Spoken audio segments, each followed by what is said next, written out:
Brian, there's your friends and family. They've all joined you. Why don't you say hello back?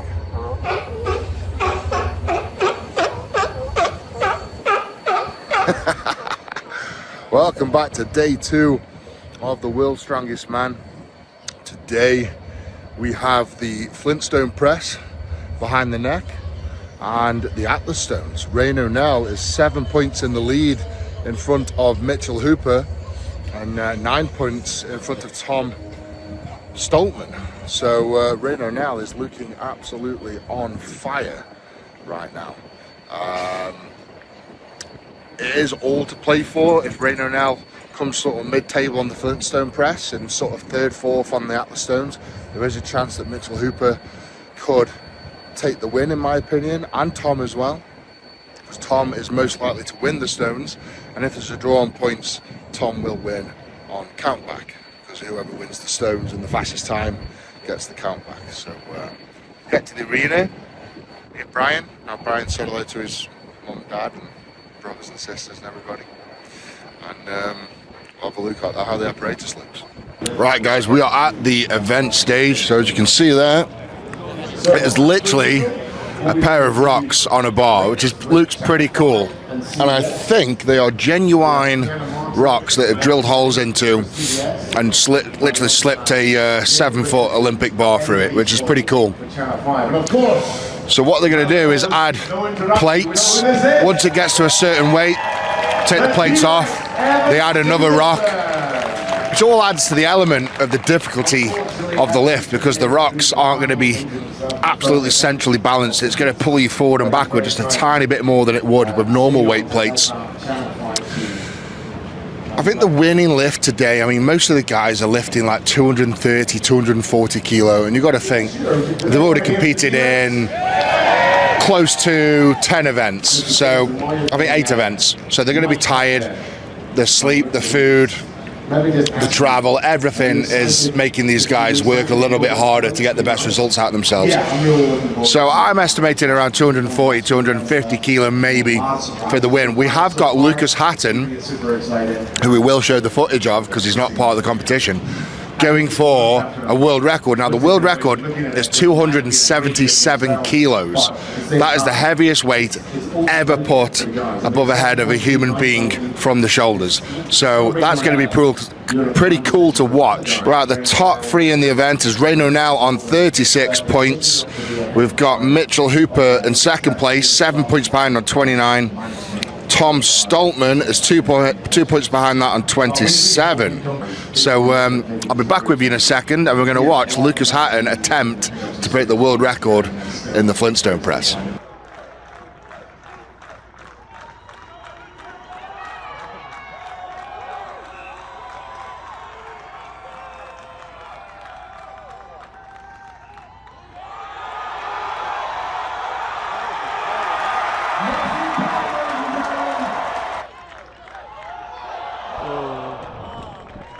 Right, the Flintstone Press is done. That was pretty cool to watch. Thank God no injuries, because I was half expecting someone to pop a shoulder or drop the weight on them. It's just very thankful that hasn't happened. I'm going to go in reverse order. So we had Eddie Williams didn't lift, Paddy Haynes didn't lift, Rauno Heinla 188. That's going to cost him big time. I thought he was going to get mid-table on that, but that's really lost him some points. We'll talk about the points in a second. Luke Stoltman 200. Tied with Shane Flowers, 200. Andre Foytu, 220. Pavlo Kordiaka and Mitchell Hooper bowed out at 230.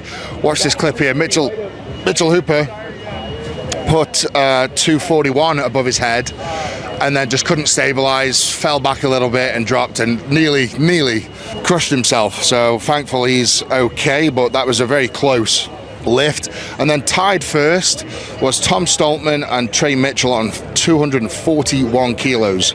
So they're going to share 9.5 points between them. Mitchell Hooper is going to gain 7.5 points, and the most important one is Rauno Heinla, and they got 3 points from that. So the points overall have all closed up. Rauno Heinla is in the lead still with 39. 2.5 points behind is Mitchell Hooper and Tom Stoltman, tied on 36.5, and then way back is Trey Mitchell on 29.5. In fact, I'm going to go and find Rauno Heinla and just see how he's feeling. Just get a little interview, because I've not spoken to him yet. Really impressed with this guy. First time at World's Strongest Man, second year doing strongman. Phenomenal athlete. Like, I've got to give this guy praise. Let's go have a word with him. I am with the Don, the legend. Literally first appearance at World's Strongest Man. You're 2.5 points in the league going into the final event. I think we could all assume Tom's going to win the stones. That's a good assumption, isn't it? Yeah, let's keep it there. At 2.5 points, that means you've got to get second. So if you come third, you don't win. You've got to get second on the stones. Yeah, that's the thing. With my calculations, it's right. I'm going against Tom, so it's not that I know what Mitchell. Yes. Yeah, if Mitchell is in second place, what his time is. So I just have to go. And I've heard you're a good stone lifter. Yeah, I haven't been tested that much in competition, but I back myself on stones. So we're going to give it all out on this, no matter what. Good luck, man. Phenomenal regardless. Phenomenal. Well done. Let's talk about a few scenarios here going into the Atlas Stones, the next event. Rauno now, let's say Tom Stoltman wins the stones, which is an absolute 99% certainty. Tom Stoltman wins the stones, 2.5 point lead. If Rauno now comes third, he's lost the title because Tom will win by 0.5 point. Rauno now has to come second on the Atlas Stones to win that title. Has to. That's the only way Rauno now wins the World's Strongest Man, is second on the Atlas Stones. There can be no tie because Tom has 0.5 point, so there's no tie possible, and Rauno does not have 0.5 point. Mitchell Hooper, to win, would have to win the stones. And again, Rauno now would have to come third. And you think about that, if Mitchell Hooper pips Tom, which is quite unlikely but could happen, Tom is most certainly going to come second, and then Rauno now will come third. So my most scientific, mathematical outcome is that Tom Stoltman wins the stones and wins the World's Strongest Man, because Rauno Nell is not going to come second on the stones. In my opinion, that's going to be Mitchell Hooper. So there we go. Atlas Stones up next. So are you from the UK? Yeah, Where are you from? in Lincolnshire. We're living in California at the minute. Oh, so you're living here? Yeah, that's why we come over. Whereabouts are you living here? You're in a military base? Yeah, Is that cool? yeah. Is there loads of stuff for you to do? Yeah. Who are you living here with? Your dad? Anyone else? My mum and my sister. Awesome. So And you- my dog, And your dog. What's your dog's name? Bear. Bear. That's a cool name. There we go. Thank you, Eddie. All right. Big love, beast. Thank Thanks you. very Big much. love. Thank you very much. Thank you. Keep being awesome, buddy. Take care. Right, the Atlas Stones up next. So as you can see, big round concrete balls lifted up onto a platform. Hands off on the last stone. Fastest time wins. We're starting at 140 kilos, around 300 pounds. Going up around 15, 20 kilos each time. So we're like 140, 160. 180, 190, and the last stone is 210 kilos. I think that's 450 pounds, thereabouts. So this is a heavy stone run. This is a very heavy stone run. These are the Atlas stones that have been used in the final. Geez, I'm going to say since 2015. I think that's when these stones came in. The 210 kilo stone was introduced in 2015. So they vary. Some years they run in, some years they're right by the platforms. All the platforms, I think, are 1.40 meters tall. So the first stone, they've got to pick it up on the shoulder, on the chest, run that in, I'd say 5-6 meters, and then the distance gets less, but obviously the weight gets more. So it's a very hot, grueling day. And the difference when it's such a hot, scorching day like today, it's about 30 degrees, maybe 35 degrees out here in the heat, is the tacky. So these guys cannot just grip an Atlas stone bare skinned. They have to have it's called tacky, we call it strongman tacky, and it's like tree sap. And they literally plait it onto their arms and it grips them to the stone. But there are different kinds of tackies. There's cold tacky, there's medium tacky, there's hot tacky. And a day like today, we use something that would be extremely hot tacky. So you put it on and it accustoms to the temperature and it'll be the right tackiness. If you get that tacky wrong, you can absolutely ruin your chances in the Atlas stone. So getting the right tacky is essential. I would go to the point when I competed, I would have all my tacky lined up. I would have cold, medium, hot, extra hot, all in a row, and I'd have a thermometer gauge and I'd have a temperature written on the lid of each one. So I knew if it was 30 degrees, I knew I'd use that tacky. And then you'd apply that tacky. And there's even such things as like staying in the shade just before you go, just to make sure the tacky doesn't melt. So it can be pretty hard on these guys. So I think that's enough chit chat from me. I'll show you a few little clips and a few stills, but we're about to see the winner of the World's Strongest Man 2025. My guess is Tom Stoltman. That's my number one right now. I'd be a bit shocked if anyone else were to beat Tom on the stones and Rauno comes second. That would be a shock as well. So I think Tom is winning World's Strongest Man 2025. But every time I've said he's going to do well in something, he does shit. So I think Tom's going to come last, which means the opposite. So bad luck, Tom. Break a leg. Right, after doing a little sitting down and thinking, Rauno only needs to come the top 3, not the top 2. So let's say Tom Stoltman wins, Mitchell Hooper second, Rauno comes third, Rauno still wins the World's Strongest Man. The problem is there are such good guys to get in between Rauno and Tom, such as Mitchell Hooper, Trey Mitchell, just to name a couple. But it does make it a little bit more of a success rate for Rauno. You know, just top 3. That's all he needs to get. It's top 3. And the problem is just this heat. You know, getting that right tacky, and that's where Rauno's going to fall down if he does.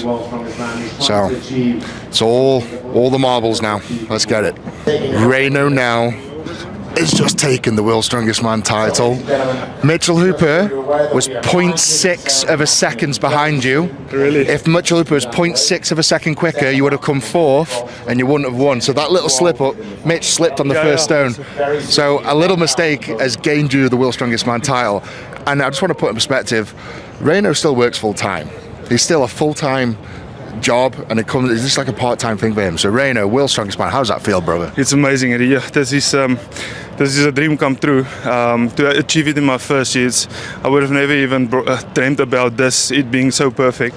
So, but yeah, it was so close. Wow, that's just amazing. It's incredible, man. And the fact you've got a full-time job and doing this as a part-time hobby, now you've got to go home. You've got to take this seriously. Hopefully the sponsors come out the woodwork and you can quit your job. Hopefully that doesn't upset your employers. But you've got to take this seriously now. And I think, coming into the first time, winning the World's Strongest Man, you've got the talent. You put all your eggs in one basket. You've got the talent to be so much better. So surely, what's the plan going forward? Yeah, so I love what I do. I mean, I'm an electrical engineer by trade, and it's really something I hold close to my heart. So I don't think I'll ever go away for it. I mean, strongman is just a couple of years. But no, that's a good question. I need to go sit down and think, what is my future? For now, I'm going to enjoy winning the World's Strongest Man. I mean, something you guys work for it for so many years, and it's, for me, something that just came in the first year. So, yeah, I'm amazed. I'm humbled by the great result, and I'll just go back into the drawing board and plan, see what's next. Fucking amazing. Rauno now, ladies and gentlemen, the World's Strongest Man 2025. Welcome to the club, brother. Thanks. Big love, man. Good luck with everything in the future as well. I hope to see you again soon. Thank you so much. I appreciate it. Man. Thank you. Take care. Thanks, mate. Yeah, I appreciate it. Amazing job. Amazing. Well done, man. There you go, ladies and gents. You've just seen the interview of the winner, Rauno now. Absolutely amazing performance. Fair play, and well done. Well deserved as well. Tom Stoltman won the Atlas Stones, all 5 in 31.7. Trey Mitchell did all 5 in 41.0. Rauno now came third. Well done, sir. With 30.1, Mitchell Hooper was just behind with 31.02, so 0.8 of a second. Mitchell Hooper on the first stone dropped it, had to pick it up again, put it on. If Mitchell Hooper hadn't dropped that stone, he would have beat Rauno, and Tom would have won, I think. Yes, Tom would have won by half a point. So Mitchell Hooper's little slip up there helped Rauno gain the World's Strongest Man, but that is strongman. Anything can happen in the sport. Winning the World's Strongest Man 2025 by 0.5 of a point, but winning by an inch or by a mile, winning is winning. And well done to Rauno now, World's Strongest Man 2025, and he's still a full-time electrical engineer. It's insanity. Like, most of these guys are full-time strongman. They put all their eggs in one basket. They give the heart and soul into the training. And he's probably working 40 hours a week, and he still manages to win with the World's Strongest Man. So surely he's going to go home, like he says. He's going to evaluate, and they're going to consider everything. But I think he needs to really put everything into one basket, go for the gauntlet, and he's got a big future ahead of him, you know, way more than one title, that's for sure. So, right then, guys, hope you enjoyed that. World's Strongest Man 2025 is now over. I'm gonna go have a beer. It's been a long week, and don't forget to like the video, subscribe to the channel, and I'll see you next time. Big love, the Beast. Take care.